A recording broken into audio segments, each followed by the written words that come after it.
Welcome to came topic. आज मैं कक्षा 10 का चैप्टर थर्ड धातु तथा अधातु पढ़ाने वाला हूँ। तो सबसे पहले जितने भी तत्व हैं सभी तत्वों को 3 वर्गों में डिवाइड किया गया है, विभाजित किया गया है। धातु, अधातु व उपधातु। अब इन्हीं तीनों के बारे में हमें डिस्कस करना है।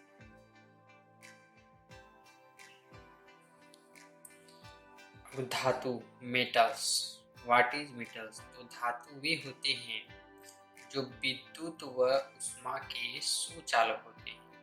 विद्युत व उष्मा सुचालक मीन्स इसमें विद्युत का प्रवाह आसानी से होने लगता है। दूसरा है जो तन्य होते हैं। तन्य मीन्स जिसका तार बनाया जा सके या जिसे गलाकर खींचा जा सके। तीसरा है जो आघातवर्धनी होती है। आघातवर्धनी मीन्स जिसको पीटने पर वो फैले। चौथा है जिसमें विशेष चमक होती है, अर्थात धातुओं में एक विशेष प्रकार की चमक होती है। पांचवा है जो धनायन बनाने की प्रवृत्ति रखते हैं। धनायन बनाने की कहने का मतलब है धातुओं में इलेक्ट्रॉन की अधिकता होती है, इसलिए यह इलेक्ट्रॉन को त्याग देते हैं और धनायन बनाते हैं। ओके। कभी कभी क्या होता है कि पूछ लिया जाता है कि ऐसे धातु का नाम बताइए जो ठोस न होकर द्रव अवस्था पाया जाता हो। यानी कि ऐसे धातु का नाम बताइए जो द्रव अवस्था में हो, लिक्विड स्टेट में। तो आंसर होगा मरकरी, Hg। Hg एक ऐसा धातु है जो द्रव अवस्था में पाया जाता है। इसके अलावा भी है सीजियम है आपका, फ्रेंसियम है, गैलियम है। ये सभी धातुएं द्रव अवस्था में पाई जाती है। तो अगर आपको ऑप्शन में पूछ लिया जाए तो अगर इन चारों में से कोई है तो उस पर टिक मार दीजिएगा। ठीक है। अब अधातु, नॉन मेटल्स। अधातु क्या होते हैं? अधातु वे तत्व होते हैं जो सामान्यतः विद्युत व उष्मा के कुचालक होते हैं। मीन्स इसमें विद्युत का प्रवाह आसानी से नहीं होता है या विद्युत का प्रवाह नहीं होता है। दूसरा है जो तत्व तन्य नहीं होते हैं। मीन्स अधातु में तन्यता का गुण नहीं होता है। तीसरा है जो आघातवर्धनीय न होकर भंगुर होते हैं। कहने का मतलब इस प्रकार के तत्व को अगर पीटते हैं, आघात करते हैं तो वह फैलता नहीं है बल्कि भंगुर हो जाता है, यानी कि चूर्ण हो जाता है। चौथा है जिनमें सामान्यतः कोई विशेष चमक नहीं होती है। तो हीरा केवल एक ऐसा धातु है जो जिसमें चमक होता है और उसके अलावा लगभग किसी में विशेष प्रकार की चमक नहीं होती है। पांचवा है अधातुएं ऋणायन बनाने की प्रवृत्ति रखते हैं। कहने का मतलब है अधातु इलेक्ट्रॉन को ग्रहण करके ऋणायन बनाते हैं। अब आगे है धातुओं के रासायनिक गुण, केमिकल प्रॉपर्टीज ऑफ मेटल्स। तो इसमें रासायनिक गुण में पहला गुण हम पढ़ेंगे कि धनायन बनाने की प्रवृत्ति। जितने भी धातु होते हैं वह इलेक्ट्रॉन को त्याग कर धनायन बनाते हैं। यदि वह एक इलेक्ट्रॉन त्यागेगा तो एक धन आवेश, दो इलेक्ट्रॉन त्यागता है तो दो धन आवेश मेटल पे आ जाते हैं। जैसे एग्जांपल जनरल में एम मीन्स कोई मेटल है, यह एक इलेक्ट्रॉन त्याग देता है तो इस पे एक धनायन आ जाता है। तो जितने भी मेटल हैं वो इलेक्ट्रॉन को त्याग कर धनायन बनाने की प्रवृत्ति रखते हैं। एक एग्जांपल हम लेते हैं, जैसे सोडियम है आपका। सोडियम एक इलेक्ट्रॉन त्यागेगा तो इस पे एक पॉजिटिव चार्ज, क्योंकि इसके बाहरी कोश में आउटर मोस्ट सेल में एक इलेक्ट्रॉन होता है। अब एक इलेक्ट्रॉन है तो यह इलेक्ट्रॉन को आसानी से त्याग सकता है, तो यह एक इलेक्ट्रॉन त्याग देता है, इसलिए इस पे एक धनावेश आ जाता है। दूसरा एग्जाम्पल जैसे मैग्नीशियम है, इसके बाहरी कोश में 2 इलेक्ट्रॉन होते हैं, तो यह 2 इलेक्ट्रॉन को आसानी से त्याग सकता है। तो जब यह 2 इलेक्ट्रॉन त्यागेगा तो इस पे 2 पॉजिटिव चार्ज आ जाएगा, 2 इलेक्ट्रॉन त्याग देता है। ठीक, अगला है नेक्स्ट ऑक्साइड बनाने का गुण, यानी कि धातु में ऑक्सीजन से क्रिया करके धातु ऑक्साइड बनाती है। जैसे मैग्नीशियम ऑक्सीजन से क्रिया करके MgO मैग्नीशियम ऑक्साइड बनाया, यानी कि धातुओं का ऑक्सीजन के साथ बना हुआ कंपाउंड ऑक्साइड कंपाउंड कहलाता है।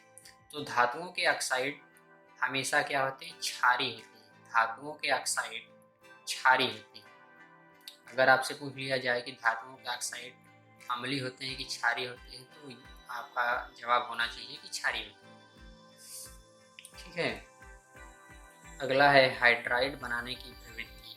जैसे ऑक्साइड था उसी प्रकार हाइड्राइड भी है, बस इसमें धातु हाइड्रोजन से क्रिया करके धातु हाइड्राइड बनाते हैं। जैसे सोडियम है, यह हाइड्रोजन से क्रिया करके सोडियम हाइड्राइड बनाया, यानी कि धातुएं धातु हाइड्राइड भी बनाती है। अगला है अम्लों से क्रिया, रिएक्शन विथ एसिड। तो धातुएं लगभग सभी धातुएं अम्ल से क्रिया करके, जैसे यहाँ मैग्नीशियम है, यह सल्फ्यूरिक अम्ल से क्रिया करके मैग्नीशियम सल्फेट व हाइड्रोजन गैस मुक्त करता है। देखिए, इस तीर का मतलब है जिस भी मॉलिक्यूल के पास ऐसा तीर लगा हो तो समझ जाइए वो गैस है, गैसीय अवस्था में है। तो धातुएं अम्ल से क्रिया करके हाइड्रोजन गैस बनाती है, किंतु प्लेटिनम, सिल्वर एंड गोल्ड यह सभी धातुएं अम्ल से क्रिया नहीं करती, क्योंकि यह लगभग निष्क्रिय होती है, इसलिए यह अम्ल से क्रिया नहीं करती है। जैसे अगर आपको दे दिया जाए कि Ag plus HCl what is form, क्या बनाएगा, तो आप लोग लिखिएगा कि नो प्रोडक्ट, यानी कि सिल्वर इतना कम रिएक्टिव है कि यह HCl से क्रिया नहीं करेगा, इसलिए कोई प्रोडक्ट नहीं बनेगा। ओके, अब आगे है अधातुओं के रासायनिक गुण, chemical properties of non metals. तो अधातुओं के रासायनिक गुण में पहला हेडिंग है ऋणायन बनाने की प्रवृत्ति। जिस प्रकार धातुएं इलेक्ट्रॉन को त्याग कर धनायन बनाती थी, उसी प्रकार अधातुएं इलेक्ट्रॉन को ग्रहण करके ऋण आयन बनाती है। जैसे क्लोरीन है, क्लोरीन क्या है, अधातु, यह एक इलेक्ट्रॉन को ग्रहण करके क्लोराइड आयन बनाया है। यानी कि अगर अधातुएं एक इलेक्ट्रॉन ग्रहण करती है तो उस पर एक नेगेटिव चार्ज, अगर 2 इलेक्ट्रॉन ग्रहण करेगी तो 2 नेगेटिव चार्ज हो जाता है। इसी प्रकार जितने भी इलेक्ट्रॉन ग्रहण करेगी उतना उस अधातु पर ऋणात्मक चार्ज हो जाएगा, अर्थात अधातुएं इलेक्ट्रॉन को ग्रहण करके ऋण आयन बनाती हैं। अगला है ऑक्साइड बनाने की प्रवृत्ति। जिस प्रकार धातुएं धातु ऑक्साइड बनाती थी, उसी प्रकार अधातुएं भी ऑक्सीजन से क्रिया करके अधातु ऑक्साइड बनाती है। जैसे सल्फर है, यह ऑक्सीजन से क्रिया करके सल्फर डाइऑक्साइड बनाता है, लेकिन यहाँ पे अधातुओं के ऑक्साइड क्षारीय न होकर अम्लीय होते हैं, यानी कि SO2 अम्लीय है। यदि आपसे पूछा जाए कि अधातुओं के ऑक्साइड अम्लीय होते हैं कि क्षारीय होते हैं, तो बताइएगा कि अधातुओं के ऑक्साइड अम्लीय होते हैं। अगला है हाइड्राइड बनाने का गुण, यानी कि अधातुएं हाइड्रोजन से क्रिया करके अधातु हाइड्राइड बनाते हैं। जैसे नाइट्रोजन अधातु है, यह हाइड्रोजन से क्रिया करके अमोनिया बनाता है। अमोनिया क्या है, आपका अधातु हाइड्राइड। ठीक, लेकिन अगर आपसे पूछा जाए कि धातु के हाइड्राइड अस्थायी होते हैं कि अधातु के हाइड्राइड, तो अधातु के हाइड्राइड धातु के हाइड्राइड की तुलना तुलना में ज़्यादा स्टेबल होते हैं, ज़्यादा अस्थायी होते हैं। मीन्स यह अत्यधिक समय तक अपने हाइड्राइड में बने रहते हैं। यही मेन डिफरेंस है धातु और अधातु हाइड्राइड में। अधातुओं के हाइड्राइड धातु के हाइड्राइड से ज़्यादा स्टेबल होते हैं। अब आगे है धातुओं के रासायनिक गुण, केमिकल प्रॉपर्टीज ऑफ मेटल्स। तो इसमें रासायनिक गुण में पहला गुण हम पढ़ेंगे कि धनायन बनाने की प्रवृत्ति। जितने भी धातु होते हैं वह इलेक्ट्रॉन को त्याग कर धनायन बनाते हैं। यदि वह एक इलेक्ट्रॉन त्यागेगा तो एक धन आवेश, दो इलेक्ट्रॉन त्यागता है तो दो धन आवेश मेटल पे आ जाते हैं। जैसे एग्जाम्पल जनरल में एम मीन्स कोई मेटल है, यह एक इलेक्ट्रॉन त्याग देता है तो इस पे एक धनायन आ जाता है। तो जितने भी मेटल हैं वो इलेक्ट्रॉन को त्याग कर धनायन बनाने की प्रवृत्ति रखते हैं। एक एग्जाम्पल हम लेते हैं, जैसे सोडियम है आपका, सोडियम एक इलेक्ट्रॉन त्यागेगा तो इस पे एक पॉजिटिव चार्ज, क्योंकि इसके बाहरी कोश में आउटर मोस्ट सेल में एक इलेक्ट्रॉन होता है। अब एक इलेक्ट्रॉन है तो यह इलेक्ट्रॉन को आसानी से त्याग सकता है, तो यह एक इलेक्ट्रॉन त्याग देता है, इसलिए इस पे एक धनावेश आ जाता है। दूसरा एग्जाम्पल जैसे मैग्नीशियम है, इसके बाहरी कोश में दो इलेक्ट्रॉन होते हैं, तो यह दो इलेक्ट्रॉन को आसानी से त्याग सकता है। तो जब यह दो इलेक्ट्रॉन त्यागेगा तो इस पे दो पॉजिटिव चार्ज आ जाएगा, तो इलेक्ट्रॉन त्याग देता है। ठीक, अगला है नेक्स्ट, ऑक्साइड बनाने का गुण, यानी कि धातु में ऑक्सीजन से क्रिया करके धातु ऑक्साइड बनाती है। जैसे मैग्नीशियम ऑक्सीजन से क्रिया करके MgO मैग्नीशियम ऑक्साइड बनाया, यानी कि धातुओं का ऑक्सीजन के साथ बना हुआ कंपाउंड ऑक्साइड कंपाउंड कहलाता है। तो धातुओं के ऑक्साइड हमेशा क्या होते हैं, क्षारीय होते हैं। धातुओं के ऑक्साइड क्षारीय होते हैं। अगर आपसे पूछ लिया जाए कि धातुओं के ऑक्साइड अम्लीय होते हैं कि क्षारीय होते हैं, तो आपका जवाब होना चाहिए कि क्षारीय होते हैं। ठीक है, अगला है हाइड्राइड बनाने की प्रवृत्ति। जैसे ऑक्साइड था उसी प्रकार हाइड्राइड भी है, बस इसमें धातु हाइड्रोजन से क्रिया करके धातु हाइड्राइड बनाते हैं। जैसे सोडियम है, यह हाइड्रोजन से क्रिया करके सोडियम हाइड्राइड बनाया, यानी कि धातुएं धातु हाइड्राइड भी बनाती है। अगला है अम्लों से क्रिया, रिएक्शन विथ एसिड। तो धातुएं लगभग सभी धातुएं अम्ल से क्रिया करके, जैसे यहाँ मैग्नीशियम है, यह सल्फ्यूरिक अम्ल से क्रिया करके मैग्नीशियम सल्फेट व हाइड्रोजन गैस में उपयोग करता है। देखिए इस तीर का मतलब है जिस भी मॉलिक्यूल के पास ऐसा तीर लगा हो तो समझिए वो गैस है, गैसीय अवस्था में। तो धातुएं अम्ल से क्रिया करके हाइड्रोजन गैस बनाती है, किंतु प्लेटिनम, सिल्वर एंड गोल्ड यह सभी धातुएं अम्ल से क्रिया नहीं करती, क्योंकि यह लगभग निष्क्रिय होती है, इसलिए यह अम्ल से क्रिया नहीं करती है। जैसे अगर आपको दे दिया जाए कि Ag plus HCl what is form, क्या बनाएगा, तो आप लोग लिखिएगा कि नो प्रोडक्ट, यानी कि सिल्वर इतना कम रिएक्टिव है कि यह HCl से क्रिया नहीं करेगा, इसलिए कोई प्रोडक्ट नहीं बनेगा। ओके, अब आगे है अधातुओं के रासायनिक गुण, chemical properties of non metals. तो अधातुओं के रासायनिक गुण में पहला हेडिंग है ऋणायन बनाने की प्रवृत्ति। जिस प्रकार धातुएं इलेक्ट्रॉन को त्याग कर धनायन बनाती थी, उसी प्रकार अधातुएं इलेक्ट्रॉन को ग्रहण करके ऋण आयन बनाती है। जैसे क्लोरीन है, क्लोरीन क्या है, अधातु, यह एक इलेक्ट्रॉन को ग्रहण करके क्लोराइड आयन बनाया, यानी कि अगर अधातुएं एक इलेक्ट्रॉन ग्रहण करती है तो उस पर एक नेगेटिव चार्ज, अगर दो इलेक्ट्रॉन ग्रहण करेगी तो दो नेगेटिव चार्ज हो जाता है। इसी प्रकार जितने भी इलेक्ट्रॉन ग्रहण करेगी उतना उस अधातु पर ऋणात्मक चार्ज हो जाएगा। अर्थात अधातुएं इलेक्ट्रॉन को ग्रहण करके ऋण आयन बनाती है। अगला है ऑक्साइड बनाने की प्रवृत्ति।